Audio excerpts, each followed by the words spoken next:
current happenings. Okay. Yeah, the same way we start business is not the same way we operate business throughout. So as much as your business may be doing very well, yes, as with the passage of time, you have to keep paying attention to what's going on. How are things changing in terms of lifestyle, like you said, consumer behavior, and more importantly, technological disruption. I mean, technology is changing the way we do a whole lot of things, and it has an effect even on your business. And of course, we cannot neglect the present ongoing, which is the pandemic. It's the coronavirus stuff. It's affecting businesses, but then a lot of businesses may not realize this until later. I think I have a reservation when it comes to copying trend. You don't just copy, you adapt.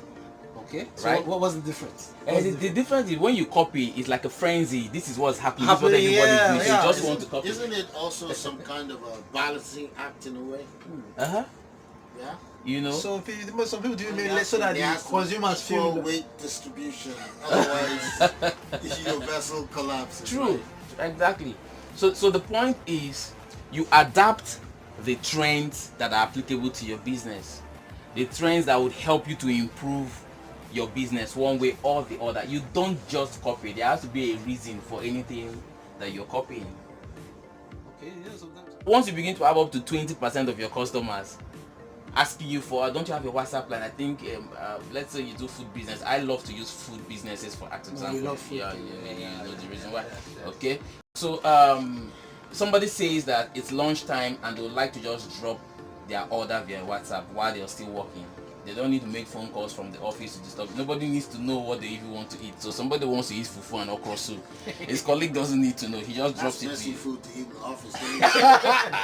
I think that what happens is that when we wait until the effect of something starts happening in the business, we not try to that's the word. Yes. So instead of being proactive, for example, we all hope that the coronavirus, whatever, will not go beyond the situation it is in Nigeria. We pray, we have faith. Yes, those of us who pray, we pray. Those of us who hope, we hope. But we don't need to wait. See, let me tell you something. There is a beer brand in the United States called Corona. Yeah, that's true. True. And I read articles. They were asking them, so what do you do about this? And they were like, their customers are loyal and their customers know the difference between beer and virus. So the name doesn't make a difference. They said it with confidence. Would you drive a Toyota Corona now? The sad thing is this. We are not very data driven. As I speak to you right now, the coronavirus scare is already affecting revenues in Nigeria. Yeah, even dollar and everything. But you see, we don't pay attention to data. We don't pay attention to patterns. So forecasting is actually difficult for a lot of startups. So how much money did you make on Friday? Okay. How much money did you make on Saturday? Okay. Compare it to the previous week. Right? Is it coming down? Is it going up? Exactly. And then there was rumor about the virus being in Port Harcourt, which of course medical experts have said that, come on, nobody should be scared and people should stop spreading fake news, unverified news, whatever. But you see, people don't say it, but they want to start spending more time at home. Oh, okay. Yes. I went somewhere and I saw everybody holding a bottle of sanitizer. Oh yeah.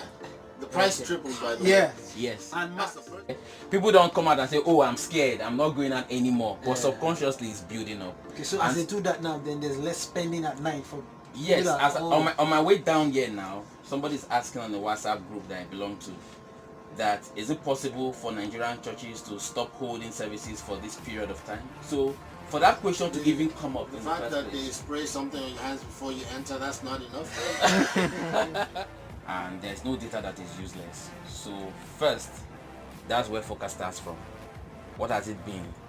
What is it now? And then focus is about what is it likely to be. Okay. So you cannot discuss what is likely to be if you do not even have data to know what it's been already. So exactly with oil prices, you must be able to make the connection. How does oil prices affect my business? How does it affect even down to things like your pricing? I realize that people's response to things like this is increase the price. But the flip side of it is that it could also kill your business, because if the trend is something that is affecting purchasing power, increasing the price is not what you should do. Yeah. What do you need to do? You have to cut down cost.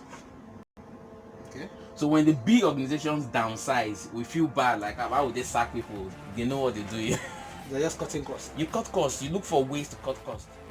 And of course, also keep the decisions flexible, because trends could also just change. Anytime. You know, one moment you hear that, okay, oil prices are picking up, and then you wake up the next morning and they tell you it's $20. You didn't see that coming. So you see, in forecasting, you also have to keep your plans flexible. So for example is, if we have to shut down for a period of time, right? Will your business still run? How do you do it? I cannot even think of that. If you run a supermarket, how do you deal with the logistics of going to deliver to people? So you minimize people having to come to your destiny. If you run a school, e-education, for example, where do you start from? Do not wait until your car breaks down before you start looking for where to borrow spare tire. True. Okay. That's the whole this thing. Do not wait until your car catches fire before you start looking for a fire extinguisher. Okay. Or do not wait to see road safety before you put on the seatbelt. You know, that's what